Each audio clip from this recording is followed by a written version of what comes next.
नमस्कार. आपल्या सगळ्यांचे महाराष्ट्र सोशल न्यूज चॅनलमध्ये हार्दिक स्वागत. चला वळूयात एका नवीन बातमीकडे. आजची बातमी. महापालिकेतील सेवानिवृत्त बालवाडी कर्मचारी महिलांना थकीत उत्पादनाची रक्कम तात्काळ अदा करावी या मागणीसाठी धुळ्यात आंदोलन सुरू आहे.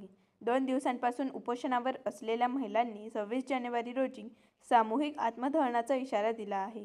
प्रशासनाकडून दखल न घेतल्यास आंदोलन तीव्र करण्याचा निर्धार आंदोलक महिलांनी व्यक्त केला आहे. दोघां कोर्टांचा निकाल लागून सुद्धा त्यांना नोटिसा देऊन सुद्धा अजून त्याच्यावरती त्यांचा कोणताच विचार विनिमय होत नाहीये.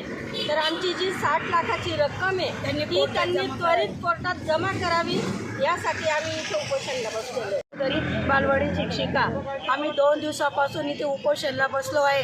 जोपर्यंत आमची उपदानाची रक्कम मिळत नाही तोपर्यंत आमचं हे उपोषण चालू राहणार.